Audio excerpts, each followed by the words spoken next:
Hello बच्चों, आज हम कक्षा 10वीं गणित चैप्टर 3 क्या है, दो चर वाले रैखिक समीकरण युग्म। तो हमने दो चर वाले रैखिक समीकरण कक्षा 9वीं में तो पढ़ा था, लेकिन यहाँ पे अब क्या लगा दिया है, दो चर वाले रैखिक समीकरण के साथ क्या लगा दिया, युग्म। युग्म मतलब दो चर वाले रैखिक समीकरण के जोड़े के रूप में। तो जो दो चर वाले रैखिक समीकरण का जो मानक रूप होता है ये होता है, जैसे x और y दो चर हो गया और a और b और ये c है, किसी अचर संख्या को दर्शा रहा है, और x और y ये जो है ये चर को दर्शा रहा है। तो ये जो दो चर वाले रैखिक समीकरण का क्या है, ये एक मानक रूप है। तो यहाँ पे आज हमारा जो लेक्चर होने वाला है, आज यहाँ पे जो अध्याय 3 है चैप्टर नंबर 3 का पूरा बेसिक कॉन्सेप्ट आज आपको क्लियर कर दिया जाएगा। पूरे वीडियो को बिल्कुल ध्यान से देखिए, क्योंकि ये बेसिक कॉन्सेप्ट ही हर किसी क्वेश्चन में क्या होता है, यूज होता है। तो देखिए, दो चर वाले रैखिक समीकरण का हमने जो पिछली कक्षा में देखा था, ग्राफी निरूपण देखा था। तो यहाँ पे भी देखिए, अगर ये दो चर वाला रैखिक समीकरण अगर इस तरह दिया हुआ है, इसको अगर एक एग्जाम्पल ले ले हम कोई, जैसे 2x + 5y + 3 = 0, ये इस तरह हो सकता है। अब देखिए, युग्म बोल दिया तो हम इसके क्या बना लेते हैं, दो जोड़े बना लेते हैं, जैसे कि a1 x + b1 y + c1 = 0। उसी तरह a2x + b2y + c2 = 0। यानी दो ये क्या हो गए, दो चर वाले रैखिक समीकरण के क्या होगा, ये युग्म हो गए। तो इन युग्मों में तीन कंडीशन लगती है। इन युग्मों में तीन कंडीशन, लेकिन क्या है कि जब हम ग्राफ खींचते हैं तो ग्राफ में तीन कंडीशन आती है। पिछली कक्षा में सीखा था, ये हो गया सपोज दैट एक ग्राफ है, तो इन ग्राफ में तीन कंडीशंस आती है। ग्राफ थोड़ा छोटा कर ले, तीन कंडीशन यही बना देंगे हम।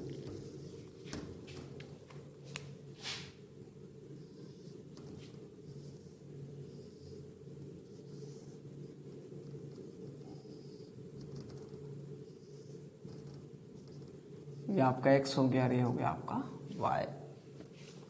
तो इसमें तीन कंडीशन है। जब आप यहाँ पे मान रखेंगे या इस समीकरण को क्या करेंगे, हल करेंगे, तो देखिए ये समीकरण नंबर फर्स्ट है आपका, इक्वेशन नंबर फर्स्ट, और ये है आपका इक्वेशन नंबर सेकेंड।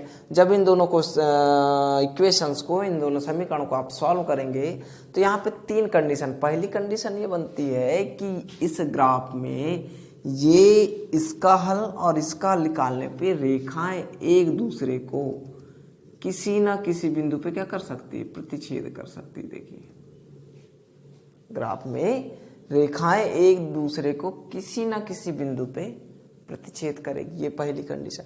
दूसरी कंडीशन ये निकलती है कि ये जो रेखाएं हैं, हो सकता है ये x और ये y एक दूसरे के कैसे आए, समांतर आए। देखिए, ये दूसरी, ये पहली कंडीशन, ये दूसरी कंडीशन, कि रेखाएं ग्राफ में एक दूसरे के कैसे हो सकती है, समांतर हो सकती है। यहाँ पे क्या कर रही है, प्रतिच्छेद कर रही है, एक दूसरे को क्या कर रही है, काट रही है, प्रतिच्छेद कर रही है। यहाँ पे कैसी है, समांतर हो रही है। और जो तीसरी कंडीशन आती है आपकी, तीसरी कंडीशन देखिए,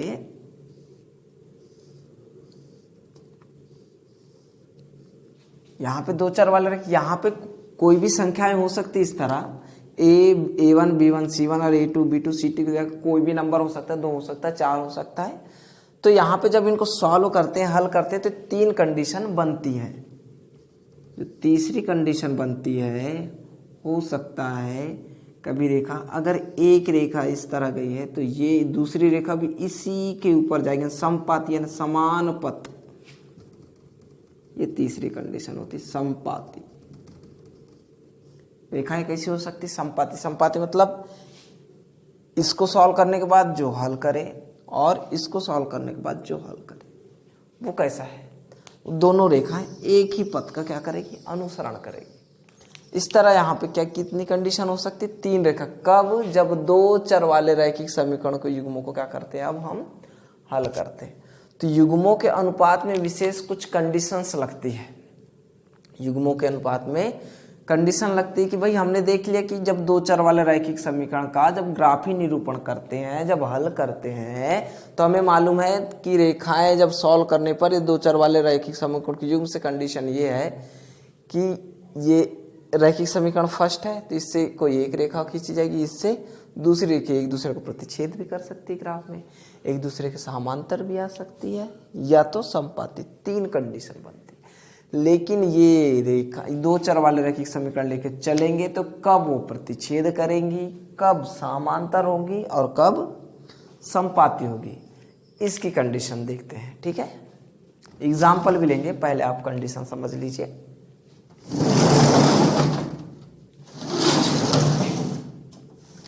हमारे पास देखिए ये दो चर वाले रैखिक समीकरण, दो समीकरण है a1x b1y c1 equal 0, a2x b2y plus c2 equal 0। Equation number ये हो गया आपका फर्स्ट और ये हो गया इक्वेशन नंबर सेकेंड। यहाँ पे x और y तो क्या है कॉमन, लेकिन a1 a2 b1 b2 c1 c2 किसी अचर संख्या को क्या करते हैं, डिनोट करते हैं, प्रदर्शित करते हैं। अब इनकी जगह कोई भी नंबर हो सकता है, एक हो सकता है, दो हो सकता है, तीन हो सकता है, चार हो सकता है, कोई भी नंबर हो सकता है, लेकिन x y तो ये रहेंगे।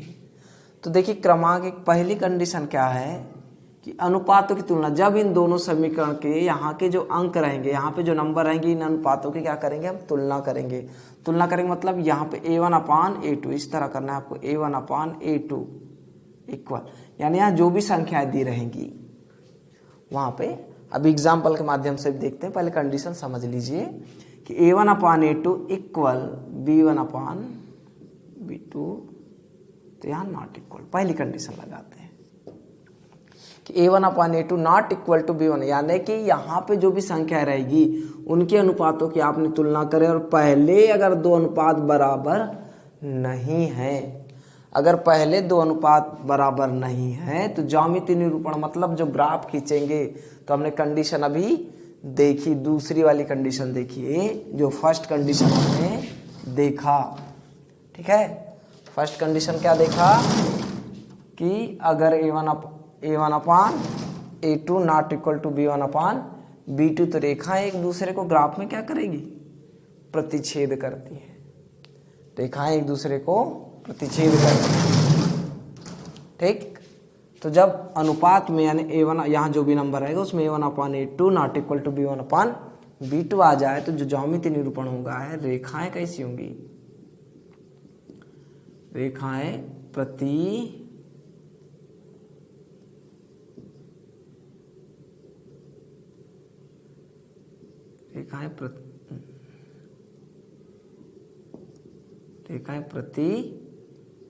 होंगी।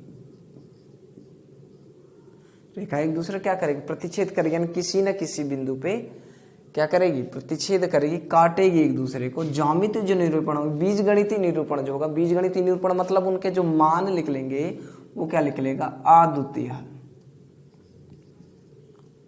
अद्वितीय हल होगा। अब देखिए अद्वितीय हल क्या है, अब जब आप ज्यामिति जब a1/a2 not equal to b1/b2, यानी कि अगर आप ग्राफ खींचे तो जब आप इस तरह ग्राफ खींचेंगे तो रेखाएं किसी ना किसी एक बिंदु पे क्या करेगी, प्रतिच्छेद करेगी।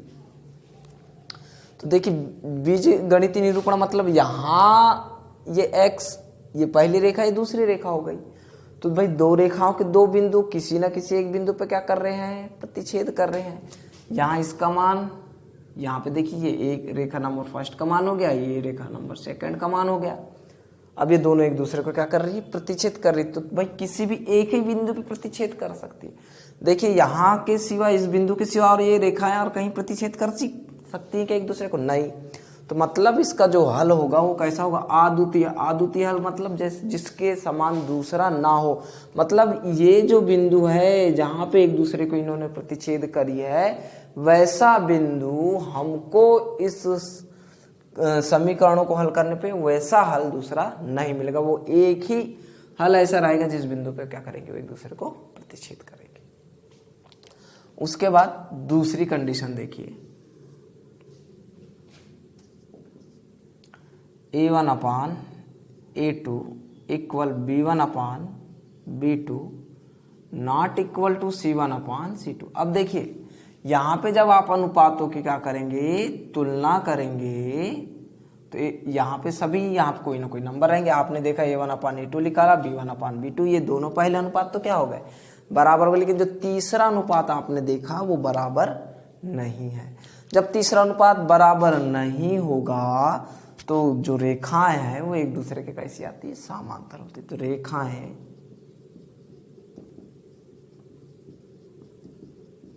समांतर होंगी, रेखाएं कैसी होंगी, समांतर होंगी। समांतर मतलब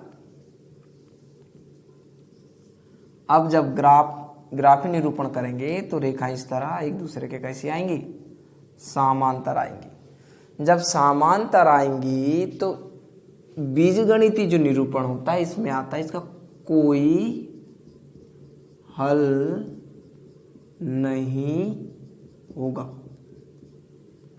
अब देखिए कोई हल नहीं होगा, इसका मतलब क्या है, देखिए कोई हल, देखिए इन दोनों समीकरणों को हल करने पर कोई ना कोई एक बिंदु ऐसा निकलता है जहां एक दूसरे का मान, दोनों रेखाओं के मान जो प्रतिच्छेदी बिंदु है वो समान, यानी प्रतिच्छेदी बिंदु के जो मान निकलते हैं वो उभयनिष्ठ यानी कॉमन रहते हैं, कोई ना कोई दो मान। अब देखिए यहाँ पे देखिए रेखाएं A1/A2 not equal B1/B2 not equal to C1/C2। रेखाएं कैसी मिल रही, समांतर मिल रही। जब रेखाएं समांतर तो कोई हल नहीं होने का मतलब ये है कि रेखाएं, ये दोनों रेखाएं एक दूसरे को किसी बिंदु पे प्रतिच्छेद नहीं करती। ऐसा हमने पिछली कक्षा में ही पढ़ा था कि समांतर रेखा एक दूसरे को प्रतिच्छेद नहीं करती। जब एक दूसरे को प्रतिच्छेद करेगी नहीं तो वो उभयनिष्ठ बिंदु ही नहीं मिलेगा जहां पे रेखा एक दूसरे को प्रतिच्छेद कर रही है। अब जब रेखा एक दूसरे को प्रतिच्छेद करेगी नहीं तो कोई भी हल उसका प्राप्त नहीं होगा। ठीक, अब हम आ जाते हैं तीसरी कंडीशन। जो तीसरी कंडीशन लगती है आपकी कि A1/A2 इक्वल B1/B2 और C1/C2, यानी तीनों यहाँ पे जो अनुपात दिए रहेंगे, जो भी संख्या रहेंगे, तीनों अनुपात आपस में कैसे आ जाए, बराबर आ जाए। अगर ये तीनों अनुपात आपस में बराबर आ जाते हैं तो रेखाएं समपाती होती है, रेखाएं समपाती होगी। और जब रेखाएं समपाती होगी तो मालूम है फर्स्ट रेखा जितने बिंदु से होके जाएगी, सेकेंड वाली भी रेखा सेम उसी पथ का अनुसरण करते हुए उसी रेखा से जाएगी। तो इनके अनंतः अनेक हल होंगे, अनंतः अनेक हल होंगे। अब देखिए अनंतः अनेक हल कैसे, तो देखिए अनंतः अनेक हल की कंडीशन ये है कि ये आपने ग्राफ लिया,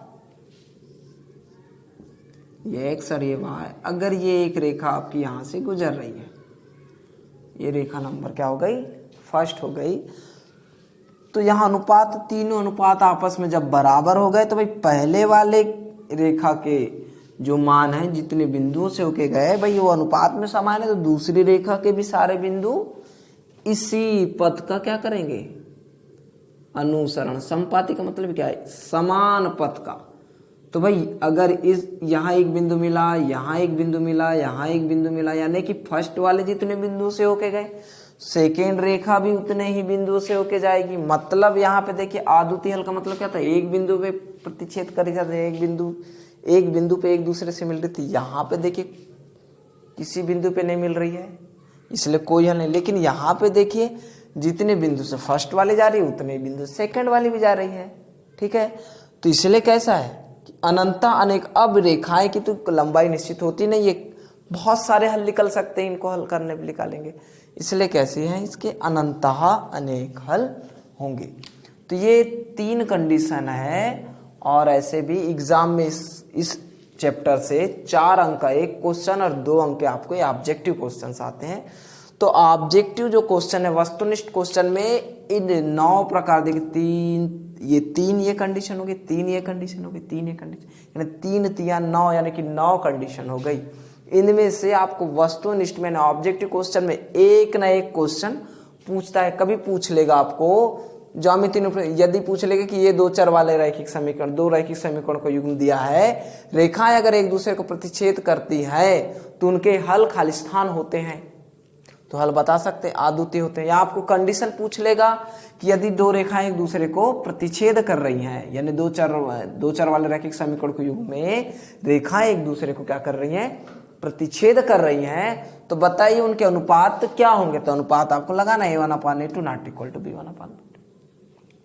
कभी क्वेश्चन पूछ लेगा कि यदि दो चर वाला रैखिक समीकरण अगर उनके अनुपात ऐसे हैं तो बताइए रेखाएं, ज्यामितीय निरूपण क्या होगा, तो रेखाएं प्रतिच्छेद होगी। कभी पूछ लेगा कि बीजगणितीय निरूपण क्या होगा, तो ये होगा अद्वितीय होगा। यही क्वेश्चन को ऐसे ही पूछ सकता है कि यदि दो चर वाले रैखिक समीकरण के युग्म का अद्वितीय हल है तो बताइए रेखाएं का ज्यामितीय निरूपण क्या होगा, तो प्रतिच्छेद ही होंगे। और अनुपात क्या होगा, a1/a2। तो किसी भी प्रकार से जैसे इसमें पूछा उसी तरह इसमें भी तीनों प्रकार से आपको क्वेश्चन पूछ सकता है। तो इन चीजों को आप वीडियो को थोड़ी देर के लिए रोक लें और पूरा नोट कर लें, क्योंकि इस अध्याय के लिए, इस चैप्टर के लिए बिल्कुल बेसिक कॉन्सेप्ट है, ये आपको आना ही चाहिए। अगर ये आपको नहीं आ रहा है तो आप बिल्कुल भी इस अध्याय को आप सॉल्व भी करेंगे तो बिल्कुल भी हल समझ में आपको नहीं आएगा। इसके बाद हम सीधे प्रश्न वाली स्टार्ट करेंगे, ठीक है। तो ये वीडियो को पूरा देख लीजिए। तो देखिए इस तरह हमने अनुपातों की तुलना करे, कंडीशन देखा, ज्यामितीय निरूपण देखा, बीजगणितीय निरूपण की कंडीशन देखा।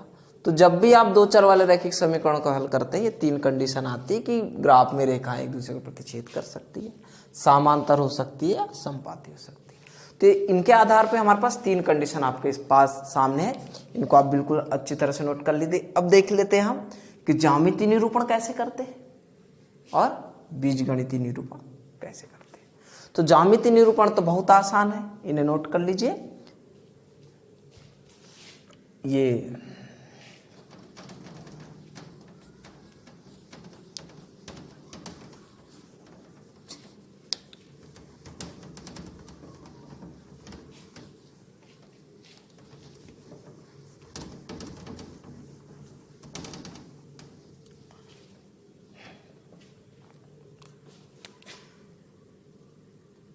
एग्जाम्पल ले लेते हैं, कोई भी एग्जाम्पल ले लेते हैं। देखिए हमारे पास एक एग्जाम्पल हो गया 2x + y + 2 = 0, ये इक्वेशन नंबर फर्स्ट है।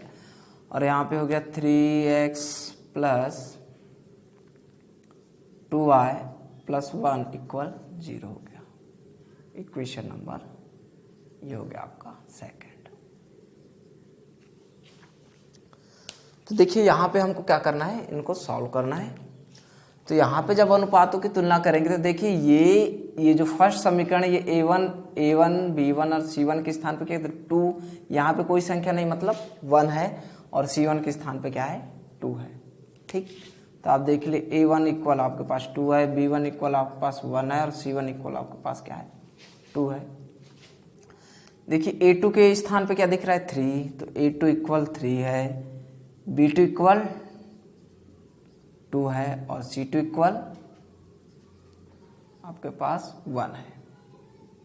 अब पहले दो अनुपातों की तुलना कर लीजिए। देखिए a1/a2 = 2/3 और b1/b2 = क्या हो जाएगा 1/2। तो क्या 2/3 और 1/2 बराबर है? नहीं है, नॉट इक्वल। तो यानी a1/a2 not equal to b1/b2। यहाँ कंडीशन आ गई, यानी कि कैसा होगा अद्वितीय हल हो गया। यानी इन दोनों समीकरण को हल करेंगे तो कोई ना कोई एक बिंदु ऐसा निकलेगा जहां एक दूसरे को क्या करेंगे, रेखाएं प्रतिच्छेद करेंगे, ठीक। तो इनको ज्यामितीय निरूपण करने के लिए ये एक सिंपल तो अभी तो ये कंडीशन निकल गई।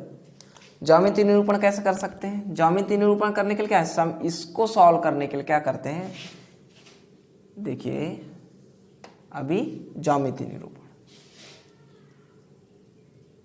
समीकरण 1 से, यानी समीकरण फर्स्ट से लेते हैं। समीकरण फर्स्ट क्या है 2x, तो इसको सॉल्व कर लेते हैं पहले किसी भी एक के लिए, या तो x के लिए मान निकालो या तो y के लिए मान निकालना है हमें। तो देखिए y अकेला है तो हम सिर्फ y के लिए मान निकालते हैं, y इक्वल, आप ऐसा x के लिए भी निकाल सकते हैं, दोनों कंडीशन बता देते। y के लिए मान निकालना है तो इन दोनों को आपने क्या करें, पक्षांतर। देखिए प्लस में पक्षांतर करेंगे तो -2x, ये भी प्लस में चलेगा तो माइनस में चलेगा, तो y इक्वल ऐसे लिखा। या तो अगर x के लिए अगर आप सॉल्व कर दे तो आप लिख देते हैं यहाँ पे 2x इक्वल, प्लस में पक्षांतर कर देते -y प्लस 2 और x इक्वल -y प्लस 2, यहाँ गुणे में ये। तो इस कंडीशन से भी आप यहाँ y का मान रखते जाएंगे, x का मान निकलते जाएगा, यहाँ पे x का मान लिखेंगे, y का मान निकलते जाएगा। तो भाई काम वो भी सही करेगा, काम ये भी सही करेगा, लेकिन हमें ये देखना है कि रास्ता कौन सा सरल है। यहाँ पे देखिए अपान वाला दिख रहा है, यहाँ मान रखेंगे, फिर उससे उसको जो 2 को जोड़ेंगे, फिर 2 से डिवाइड करेंगे, तो काम थोड़ा सा क्या होगा, आंसर इससे भी आएगा, सेम आएगा, लेकिन क्या होगा, प्रोसेस थोड़ी क्या हो जाएगी, लंबी हो जाएगी। लेकिन देखिए यहाँ पे y के साथ कोई संख्या, तो ध्यान रखिए कभी भी उस चर का मान पहले निकालिए जिसके साथ छोटी संख्या हो या तो कोई अचर संख्या ना हो, ताकि आपका काम क्या हो जाए, थोड़ा आसान हो जाए। इसके लिए फिर हम एक सारणी बना लेते हैं ऐसा।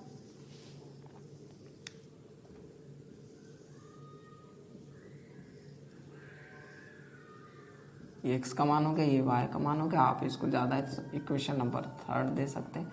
अब इक्वेशन नंबर, समीकरण नंबर 3 से, समीकरण नंबर 3 से क्या करते हैं, ये आपका क्या है, रफ वर्क है एक प्रकार, क्या है आपका रफ वर्क है। समीकरण 3 क्या कर रहे हैं, हम हल करते जा रहे हैं, x का मान रखते जा रहे हैं, y का मान अधिकतम कितने, 2 मान भी सफिशिएंट है।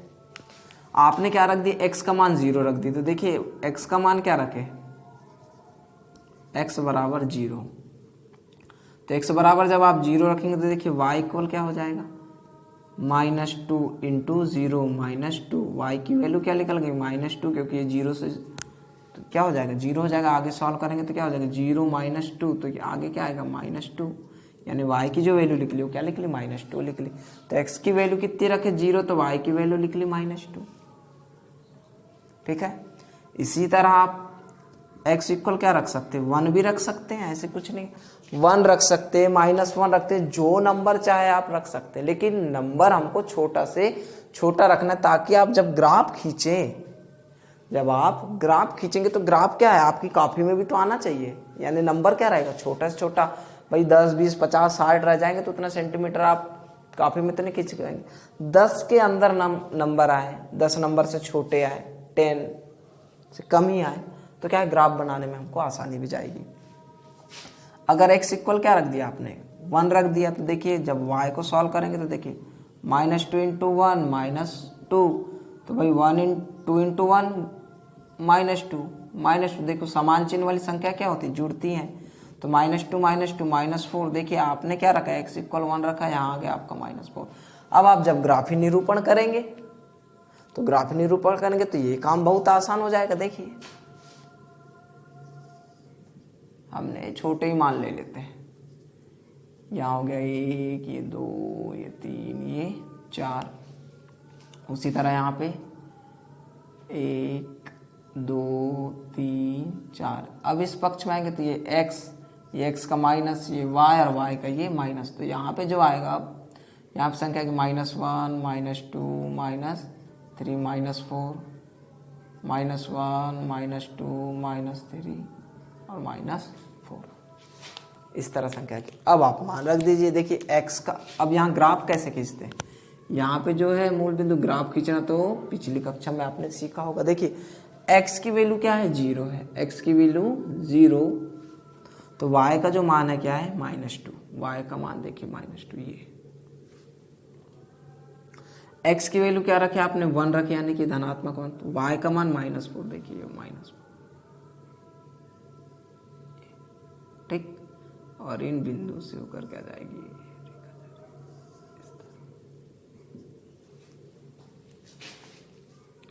ठीक है, ये हो गया।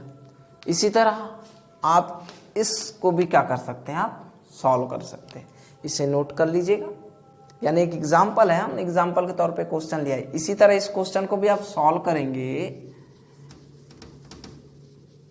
तो ये पहले क्वेश्चन को सॉल्व करने पे ये कंडीशन आ गई। इसी तरह हम question number equation number second है, समीकरण नंबर 2 को अगर सॉल्व कर ले तो देखिए हम निकाल लेते हैं 2y इक्वल पक्षांतर कर दे तो ये हो जाएगा आपका -3x - 1, तो y इक्वल -3x - 1 अपान 2।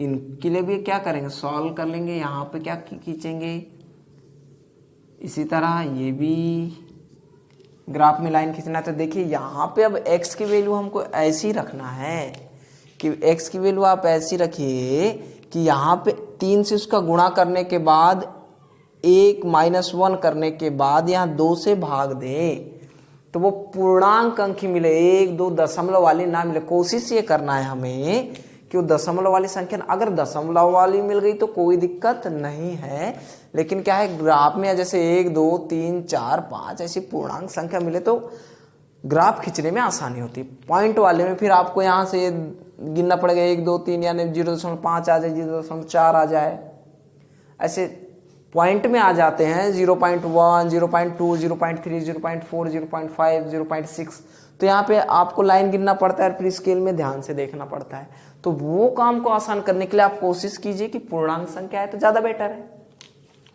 तो देखिए हम क्या करते हैं, इस इक्वेशन को हम दे देते हैं इक्वेशन नंबर 4। तो इक्वेशन नंबर 4 को यहाँ x की वैल्यू ऐसी रखिए कि जब आप इसको x का गुणा 3 से करें, 3 से मल्टीप्लाई करें और 1 से -1 में जुड़े या घटे तो आपको 2 से डिवाइड करने के बाद पूर्णांक संख्या मिले।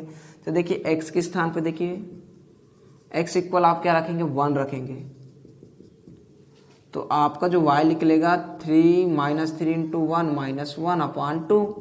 तो देखिए -3 - 1 अपान 2 क्या आ गया आपका -4 अपान 2। जब आपने डिवाइड किया तो ये आ गया आपका -2 आंसर आया। ठीक, 2 2 ज़ा 4। तो देखिए x का मान आपने क्या रखा 1, तो इसका मान आ गया -2। देखिए बहुत आसान कर। उसी तरह आप यहाँ क्या रख दीजिए, x इक्वल, अब 10 अगर कंडीशन नहीं बन रही है तो दशमलव में भी आ जाए तो कोई दिक्कत नहीं है। अब आप इसकी जगह देखिए -1 रख दीजिए। देखिए -1 रखेंगे तो क्या हो जाएगा, माइनस माइनस प्लस, और 3 - 1 हो जाएगा, 3 में से 1 जाएगा 2 बचेगा, और 2 से 2 डिवाइड होगा तो 1 आ जाएगा। तो आप ऐसा कोई जरूरी नहीं कि हम धनात्मक संख्या रख रहे हैं, धनात्मक आप ऋणात्मक भी रख सकते हैं, नेगेटिव माइनस वाले भी रख सकते हैं। तो देखिए अगर x के स्थान पे माइनस देखते तो -3 गुणित -1 देखिए यहाँ पे गुणा है इन दोनों के बीच, और अपान में 2 है। देखिए माइनस माइनस प्लस, और 3 × 1 3, तो हो जाएगा 3 - 1 अपान 2। सॉल्व कर दे, देखिए -3 - 1 क्या हो गया 2 अपान 2। सॉल्व करें एक बार में डिवाइड, 2 1 ज़ा 2, तो y की जो वैल्यू निकल गई क्या निकली 1। तो x की वैल्यू आपने -1 रखे तो y की वैल्यू क्या निकल गई 1। अब इनको आप ग्राफ में यहाँ खींच दीजिए, x की वैल्यू कितनी 1 तो y की -1, यानी x की 1 तो y की -2, ये आ गया। x का 1 रखे तो y का -2, ये एक बिंदु मिल गया आपको। उसके बाद देखिए x की वैल्यू -1 तो y की वैल्यू 1, x की वैल्यू -1 तो y की वैल्यू ये 1, ये यहाँ से इसको खींचे, यहाँ से इसको खींचे, ये बिंदु मिला, तो ये बिंदु से ये रेखा हो गई। ठीक है, तो इस तरह हमें ये रेखाएं समांतर जैसे दिख रही है, लेकिन समांतर नहीं है, वो क्या है ग्राफ में हाथ से खींचे। आप जब स्केल से बनाएंगे, ग्राफ पेपर में ही आप ग्राफ खींचिएगा, तो ग्राफ पेपर में आप जब खींचेंगे तो बिल्कुल सही सही निकलेगा। और कोई ना कोई जब यहाँ कंडीशन बना है तो किसी ना किसी बिंदु पे क्या करेंगे, प्रतिच्छेद भी करेंगे आपको। ठीक, तो इस तरह आप किसी भी समीकरण दिए रहे हो उसका ग्राफी निरूपण कर सकते हैं। तो ग्राफी निरूपण तो बहुत आसान है, आप इस तरह करें, मान रखते हैं 2 मान सफिशिएंट होते हैं। अगर इससे आप 3 मान निकालना चाहे आगे, और 4 मान, जितने मान अगर आप निकालना चाहे निकाल सकते हो। तो इस तरह से आपको क्या करना है, ग्राफी निरूपण करना है। अब हम देखते हैं बीजगणितीय निरूपण। तो ये क्या था, ग्राफी निरूपण था एक एग्जाम्पल के माध्यम से। अब हम देखते हैं बीजगणितीय निरूपण।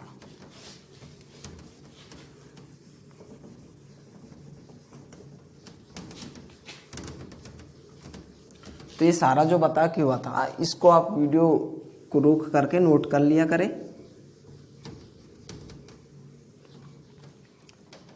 तो अभी ये ग्राफी निरूपण। अब देखते हैं बीजगणितीय निरूपण।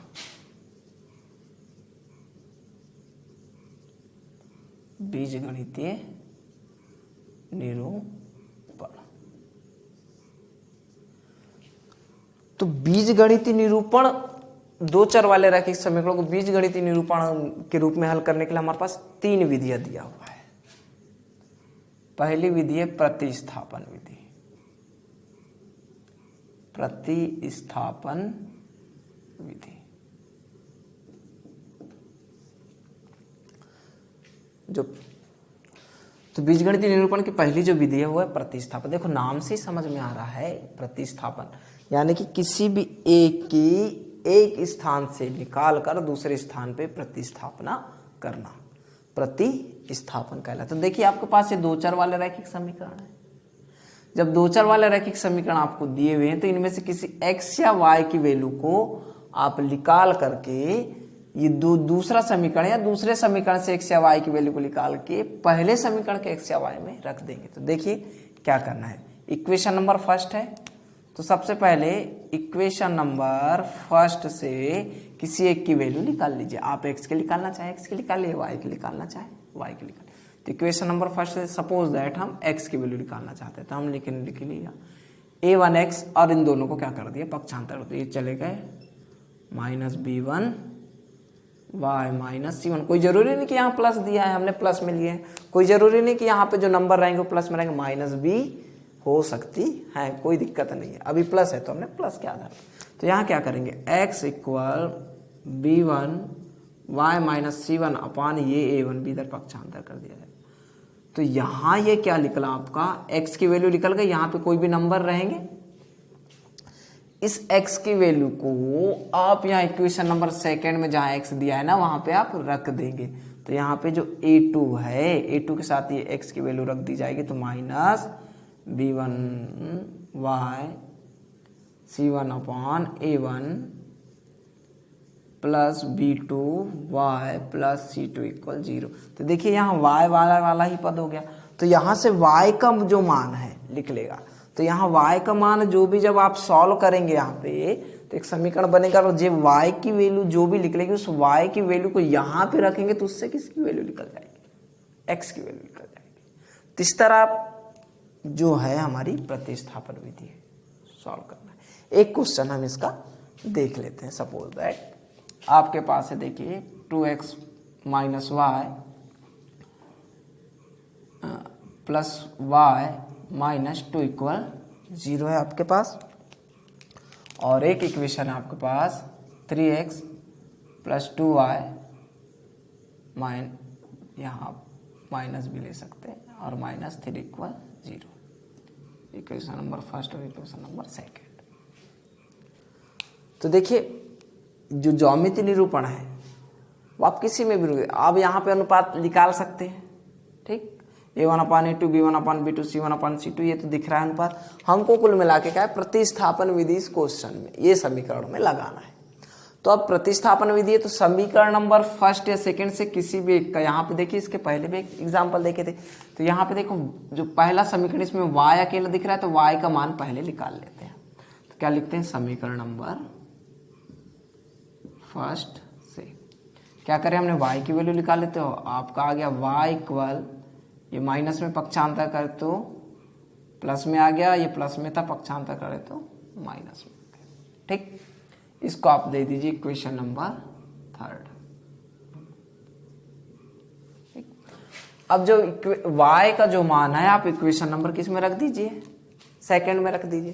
तो यहां लिख दिए y का मान समीकरण सेकंड में यानी इक्वेशन नंबर सेकंड में रखने पर,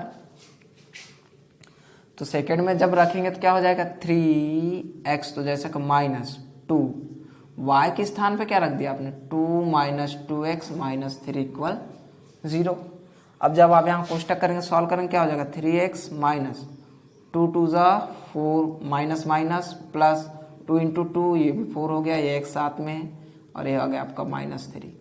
देखिए प्लस 4x और प्लस 3x क्या हो जाएगा ये 7x और ये माइनस 4 और -3, तो भाई समान चिन्ह वाली संख्या है, चाहे माइनस ही माइनस क्यों ना हो, समान चिन्ह वाली संख्या, तो -4 -3 -7 = 0 हो गया। अब देखिए 7 यहाँ भी है, 7 यहाँ भी है, ऐसा नहीं करे तो x का मान निकालना है, तो 7x पक्षांत माइनस में उधर गया तो क्या हो जाएगा, प्लस में, तो 0 में जुड़ेगा तो क्या हो जाएगा, 0 + 7 7 ही होगा। तो x की वैल्यू निकालने के लिए क्या करें, 7/7, 7 से 7 कट गया, क्या बचा 1, तो x इक्वल क्या निकल गया, 1 निकल गया।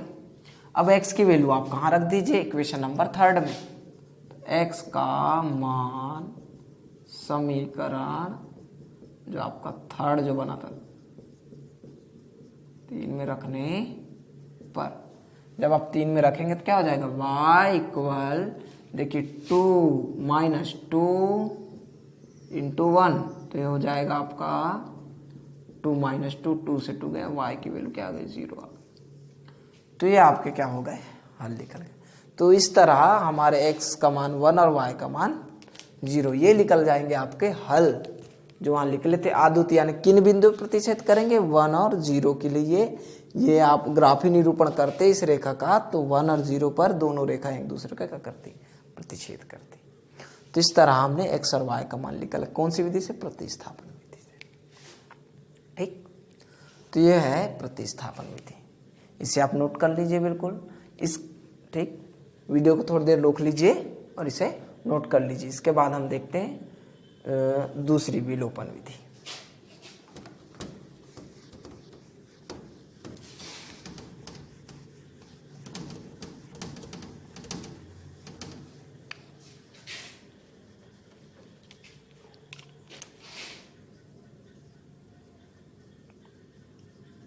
विलोपन विधि, तो देखिए विलोपन नाम से समझ में आ रहा है, विलोपन यानी किसी ना किसी को क्या करना है, हमको विलोपित करना है। तो किसी ना किसी को विलोपित करना, तो यहाँ पे क्या करेंगे, यहाँ पे जो 2 समीकरण दिए रहते हैं,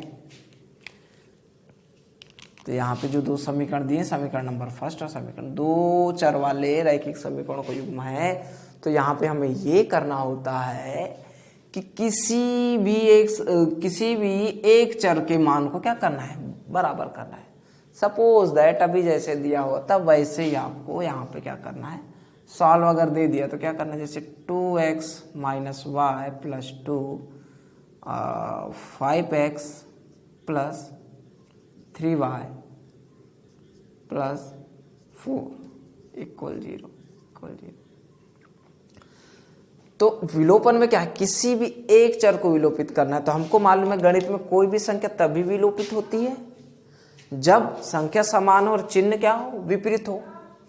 तो यहाँ देखो 2x है या 5x है, यहाँ पे कोई भी संख्या समान नहीं है, और यहाँ -y है और यहाँ +3y। तो कोई भी एक चर संख्या को हम समान करना है, यहाँ 2x है यहाँ 5x है, ये भी समान नहीं है, यहाँ y है और यहाँ 3y है। देखो चिन्ह क्या होनी, संख्या समान, ध्यान दीजिए, संख्या समान होनी चाहिए और चिन्ह विपरीत होना चाहिए। देखो चिन्ह तो इसके कैसे विपरीत है, लेकिन संख्या सामान्य तो हो। यहां अगर 3y हो जाता, ये मान लेते हैं इसको इक्वेशन नंबर 1 और इसको मान लेते हैं 2। यहां अगर 3y हो जाता तो ये 3y से 3y क्या, ये प्लस में ये माइनस में एक दूसरे से क्या हो जाता, कैंसिल हो जाता, यानी कि घट जाता। तो यहाँ y विलोपित हो जाता तो x का मान निकल जाता, और x का मान हम इक्वेशन नंबर 1 या 2 किसी में भी रख के क्या कर सकते थे, सॉल्व कर सकते थे। ठीक, तो हम तो अब इस यहाँ 3 की करने के लिए क्या कर ले, हमने इक्वेशन नंबर क्या करें, समीकरण 1 में 3 का गुणा करने पर 3 का गुणा कर देंगे, यहाँ 3y हो जाएगा, तो हो जाएगा। जब 3 का गुणा होगा तो इस पूरे इक्वेशन नंबर 1 पूरे में ही गुणा होगा, तो हो जाएगा 3 × 2x - y + 2 = 0, यानी पूरे ही समीकरण का गुणा होगा। तो देखिए 3 × 2 क्या हो जाएगा, 6x - 3y प्लस यहाँ 6, 3 × 2 ये तो क्या हो, 0 हो जाएगा। इसको दे दीजिए इक्वेशन नंबर 3। अब देखिए क्या करना है हमें, जो इक्वेशन नंबर 3 बना 6x - 3y प्लस, हमें मालूम है यहाँ पे, अब ध्यान रखना, कंडीशन ध्यान दो, इसको इसके नीचे लिख देते हैं, ठीक। ये एक सम, कभी भी ध्यान रखना, अगर कोई भी दो जिसके साथ चर है वो संख्याएं अगर समान हो जाए, चिन्ह विपरीत है, ध्यान दो, संख्या समान, ये नोट कर लीजिए, संख्या समान हो, समान हो मतलब बराबर हो, तथा चिन्ह विपरीत होने पर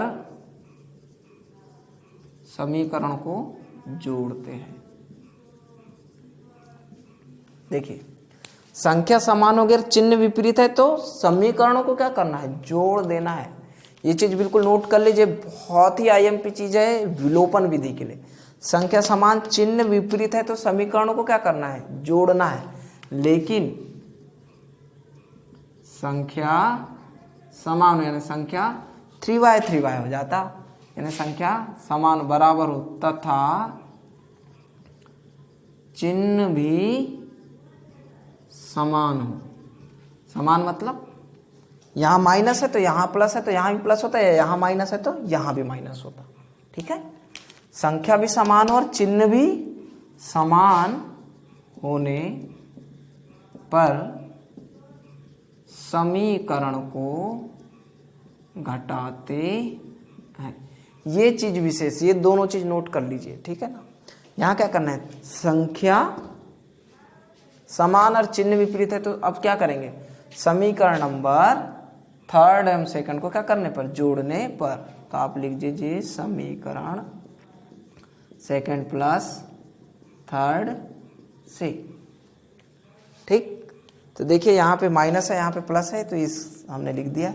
तो अब हम दोनों को अगर ऐड कर देंगे, देखिए 6 माइनस 3y प्लस 6 और 5 प्लस 3y प्लस 4 इक्वल 0।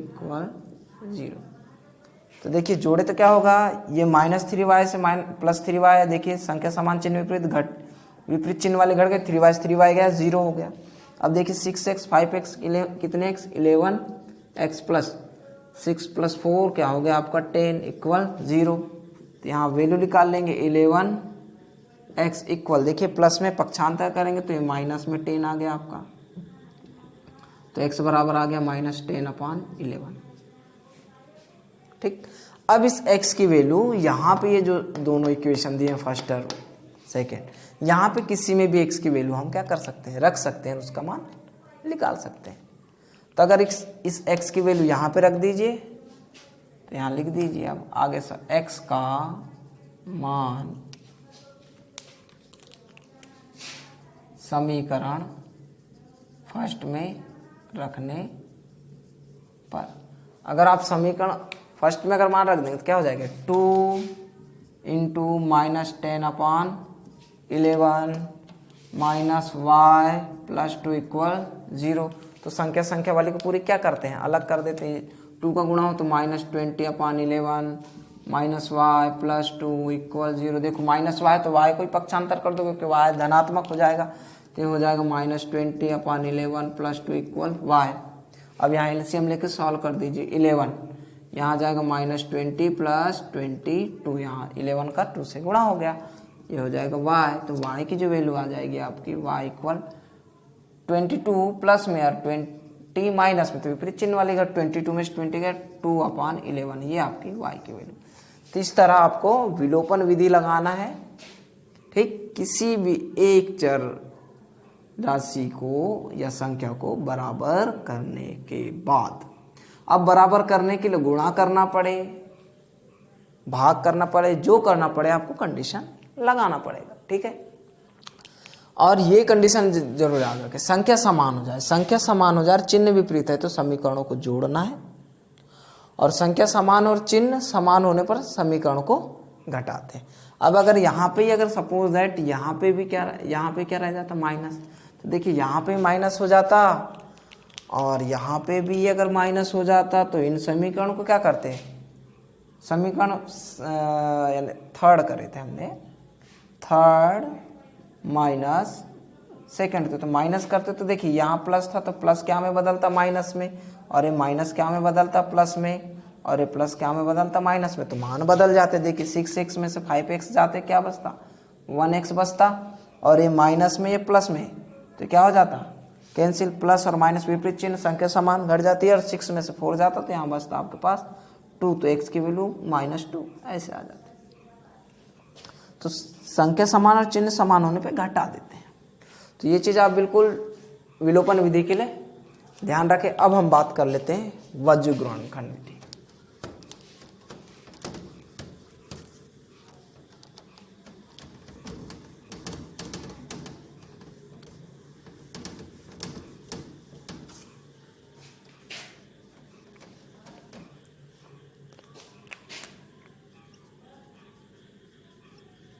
वज्र गुणन खंड विधि। तो देखिए वज्र गुणन खंड विधि क्या है, अगर दो इस तरह आपको a1x plus b1y plus c1 equal 0 और a2x plus b2y plus c2 equal 0, equation number first, और ये हो गया सेकंड। या तो इस कंडीशन में आपको समीकरण दिया रह सकता है, या इस कंडीशन में भी आपको समीकरण दिया रह सकता है, a1x b1y इक्वल c1 और a2x plus b2y equal c2, equation number first और इक्वेशन नंबर सेकंड। अब ध्यान क्या देना है, तो देखिए दो कंडीशन में आपको क्या दिए रह सकते हैं, क्वेश्चन दिए हुए हो सकते हैं। तो यहाँ पे आप जब वज्र गुणनखंड विधि लगाएंगे तो क्या करना है हमको, ध्यान दीजिए। अब कंडीशन क्या लगेगी वज्र गुणनखंड, x की वैल्यू निकालने के लिए क्या करेंगे, x वाले को विलोपित मानते हैं। x वाले को विलोपित मतलब ये गायब, ठीक, और इसको दबा देना है, और यहाँ के b1 का गुणा इस c2 से करना। b1 में जो भी नंबर है b1 इंटू c2, देखिए b1 c2 माइनस फिर b2 c1 b2 c1 b2 c1 equal y वाली कंडीशन में क्या करना है, y वाला जो पद रहेगा वो विलोपित रहेगा। y वाली कंडीशन में क्या करना है, y वाला पद विलोपित रहेगा, तो y को दबा दें। लेकिन इसमें उल्टा गुणा होता है, ध्यान रखिएगा। अभी देखिए x वाले में देखे तो हमने ऐसा सीधा गुणा करते, ऊपर से नीचे की ओर इस तरह करे थे, ये कंडीशन बनी थी ये। लेकिन y वाले में थोड़ी कंडीशन उल्टी लगती है, ध्यान दीजिए कैसे। y वाले विलोपित पहले ये नीचे a2 का गुणा c1 से, a2 c1 minus a1 c2 ये ध्यान रखना है। अब देखिए यहाँ पे जो अचर c1 और c2 क्या है, अचर संख्या को दर्शा रहे, क्योंकि इनके साथ x या y यानी चर संख्या नहीं तो अचर संख्या। अब देखिए अचर संख्या ये पूरा इस तरह समीकरण यानी बराबर में 0 नहीं है, ठीक है ना, यानी अचर संख्या बाएं साइड ही रहे, लेफ्ट हैंड साइड ही रहे। तो यहाँ पे आपको क्या लेना है, 1 लेना है, ओनली फॉर क्या लेना है, 1 लेना है। ये चीज़ बिल्कुल ध्यान रखेंगे। कंडीशन दो प्रकार कंडीशन में, या तो इस रूप में दे देगा या तो इस रूप में। जब जैसी 1 यानी कि x और y का मानोगे, अब 1 का मतलब अचर यानी कि उसमें x y वाला नहीं है, तो जब ये वाली कंडीशन लगेगी तो यहाँ पे ध्यान रखिए अचर वाली जो संख्या है वो विलोपित हो जाएगी। अब इनको विलोपित करेंगे तो क्या इसमें भी उल्टा गुणा होगा, नहीं, सिर्फ y के लिए उल्टा गुणा होगा ऐसा, अचर के लिए नहीं। अचर में फिर सीधा a1 b2, अचर में कैसा a1 b2 minus a2 b1 अब यहाँ पे जो भी मान आए हैं आप उन्हें सॉल्व कर लेंगे। x अपान जो भी आएगा उसको 1 अपान इसके बराबर एक बार लेके चलेंगे, और दूसरे बार में ये y वाले के बराबर इसको लेके चलेंगे, तो x और y के मान निकल जाएंगे। अब यही जो दो चर वाले रैखिक समीकरण का युग्म होगा, अगर इस रूप में आ जाए तो इस रूप में आ जाए तो कुछ नहीं करना है, ये जो है ना सारी यही कंडीशन रहेगी, बस थोड़ा सा चेंज रहेगा। x अपान b1 c2 b2 c1 equal y अपान a2 c1 minus A1 C2 equal, यहाँ पे जो ये 1 है, अगर यहाँ पे चर संख्या दाएं side they they suppose that, तो या तो उनको पक्षांतर करके आप बाएं साइड कर लीजिए, इस तरह बना लीजिए, तो ये कंडीशन लगा दे। अगर आप बाएं साइड नहीं करते हैं, आप ऐसे ही सॉल्व कर देना चाहते, तो 1 के साथ कुछ नहीं, यहाँ पे माइनस लगा देना है। 1 के साथ आपको क्या लगा देना, माइनस, और बाकी सारी कंडीशन जैसी कि वैसी ही रखनी है। तो ये चीज को आप विशेष ध्यान रखेंगे। आई होप कि ये जो तीनों विधियां और इसके पहले का जो जितना भी बेसिक कॉन्सेप्ट आपको बताया गया, पूरी तरह से आपको क्लियर हो गया होगा कि दो चर वाले रैखिक समीकरण में ग्राफी निरूपण कैसे करना है, ज्यामिति निरूपण कैसे करना है, ग्राफ कैसे खींचना है। ठीक है, तो ये बेसिक कॉन्सेप्ट, इनको सारी चीज़ों को नोट कर लेंगे, और बिल्कुल जो नेक्स्ट लेक्चर होगा उससे हम यहाँ इस चैप्टर के एक्सरसाइज क्या हो जाएंगे, एक्सरसाइज के क्वेश्चंस हम क्या कर देंगे, स्टार्ट कर देंगे। तो अगर पूरा लेक्चर बहुत अच्छे से अगर समझ आया तो लाइक और सब्सक्राइब जरूर कर दीजिएगा, और बेल आइकन को जरूर दबा दीजिए, ताकि हमारे आने वाले वीडियो को नोटिफिकेशन आपको पहले मिल सके, और आप बिल्कुल कंटिन्यू अपनी पढ़ाई क्या रखें, जारी रख सके। और इसके पहले जो चैप्टर नंबर 2 और चैप्टर नंबर 1 के अगर सारे क्वेश्चन देखना है, तो उन क्वेश्चंस के भी डिस्क्रिप्शन, इस वीडियो के डिस्क्रिप्शन बॉक्स में उसकी लिंक आप क्या कर दी है, शेयर कर दी गई है। तो वहाँ से आप जाके चैप्टर नंबर 1 और 2 के सारे क्वेश्चंस की वीडियो एक साथ देख सकते हैं। Thank you.